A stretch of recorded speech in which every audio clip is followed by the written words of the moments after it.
अस्सलामुअलैकुम my YouTube family, welcome back to my YouTube channel. हाँ जी स्टूडेंट्स, हम कर रहे हैं चैप्टर 6 कैलकुलस का ट्रांसेंडेंटल फंक्शन का लेक्चर नंबर 4 है आज हमारा। उसमें हम करेंगे theorem 1, the derivative rule for inverses. जी तो स्टूडेंट्स, लेक्चर को पूरा सुनने के लिए वीडियो को आखिर तक देखिए, बेल आइकन की बटन को प्रेस कर दीजिए ताकि इस चैप्टर से रिलेटेड हर न्यू वीडियो की अपडेट्स आप तक पहुंच सके। जी स्टूडेंट्स, तो आज हम स्टार्ट करेंगे theorem 1, the derivative rule for inverses. Let's start the video.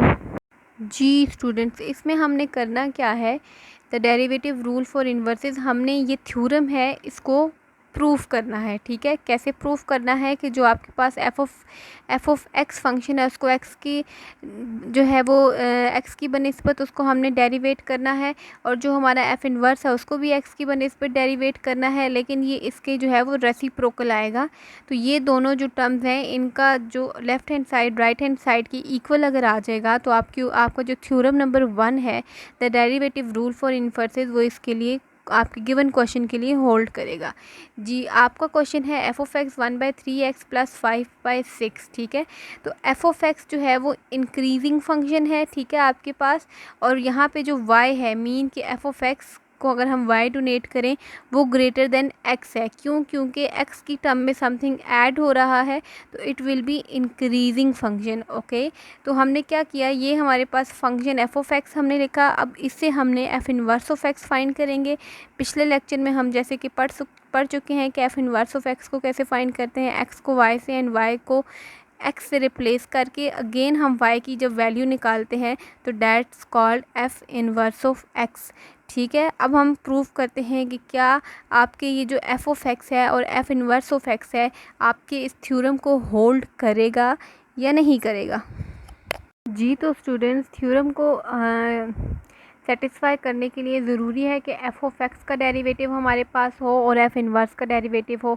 तो इसको हमने किया तो 1/3 आ गया, इसको किया तो 3 आ गया। अब हमारे पास थ्योरम क्या है, F of x divided by derivative of F of x divided by D of x and F inverse का डेरिवेटिव डिवाइडेड बाय दिस। इसकी जगह इसकी क्या वैल्यू आई है 1/3 हमने सब्स्टिट्यूट की, और इसकी क्या वैल्यू आई है 3, तो 1/3। तो ये होल्ड कर रहा है, तो ये इट्स मीन दैट कि एफ ऑफ एक्स जो है वो एफ ऑफ एक्स जो है उसका जो इन्वर्स हमने निकाला वो ट्रू है और थ्योरम 1 को भी होल्ड कर रहा है। ठीक है, हम चलते हैं अपने नेक्स्ट क्वेश्चन की तरफ। नेक्स्ट क्वेश्चन हमारा है कुछ इस तरह का।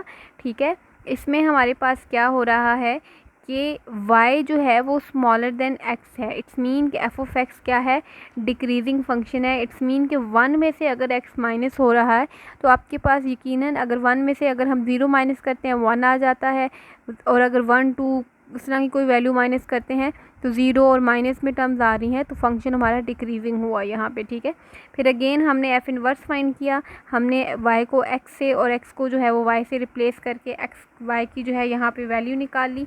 ये हमारे पास y की वैल्यू आई है जो कि है 1 minus cube root of x। ठीक है, ये एफ इनवर्स ऑफ एक्स है। अब हमने ये देखना है कि F of x and F inverse of x आपके थ्योरम 1 को होल्ड कर रहा है या नहीं कर रहा।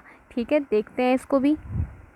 स्टूडेंट, एफ ऑफ एक्स को हमने डेरिवेट किया तो 3 × 1 माइनस एक्स स्क्वायर आ गया। इसको हमने डेरिवेट किया 1 0 हो गया माइनस, और इसकी पावर 1/3 बाहर आ गई, 1/3 में से -1 हो गया, और ये आपके पास एफ इनवर्स ऑफ एक्स का डेरिवेटिव हो गया। एक्स की टर्म माइनस में है तो उसको हम नीचे ले आए। ठीक है, अब हमने यहाँ पे क्या किया है, D F over D x इस साइड पर रख लिया और ये साइड पर रख लिया, आपकी मर्जी है। ठीक है, थ्योरम 1 को ही होल्ड करते हैं दोनों। तो यहाँ पे हमने एफ ऑफ एक्स की वैल्यू जब डाली यहाँ पे, ठीक है, तो हमारे पास अब देखें अगर हमारे पास ये वैल्यू है इसकी और इसकी ये वैल्यू है तो हम पुट करेंगे तो वो इक्वल तो नहीं आएगी। तो ऐसे में आपने क्या करना है कि जब आपने यहाँ पे किसी एक टर्म का डेरिवेटिव डाल दिया तो जो दूसरी टर्म का डेरिवेटिव है वो हमने यहाँ पे एक्स की जगह सब्स्टिट्यूट किया। ठीक है, जब हमने उधर एक्स की जगह सब्स्टिट्यूट किया उसको तो अंदर 1 and 1 कैंसिल हो गए, और इसका जब स्क्वायर किया तो वो 2/3 हो गया। तो इट्स मीन कि डी इनवर्स ऑफ एक्स जो है वो आपके पास इसके इक्वल आ गया, तो इट्स मीन कि थ्योरम होल्ड कर गया। पहला वाला क्वेश्चन इजी था, हमने इक्वेट किया आ गया, लेकिन जब इस तरह की दो डिफरेंट वैल्यूज आ रही हो और थ्योरम में डालने के बाद आपके पास इक्वालिटी ना आ रही हो तो किसी एक को वैल्यू को पुट करते हैं और हम उसको प्रूव करते हैं दूसरी वाली की इक्वल। ठीक है स्टूडेंट, तो मेरे ख्याल से आपको थ्योरम नंबर 1 जो है वो होपफुली समझ आ गया हो। इसके अलावा भी अगर आपको कोई प्रॉब्लम हो, कोई क्वेश्चन ना समझ आ रहा हो तो आप जो है वो फ्री फॉरी जो है वो आप लोग जो है वो आराम से तो आप लोग जो है वो कमेंट सेक्शन में मेंशन कर दीजिए, इंशाल्लाह आई विल हेल्प यू। अल्लाह हाफिज़।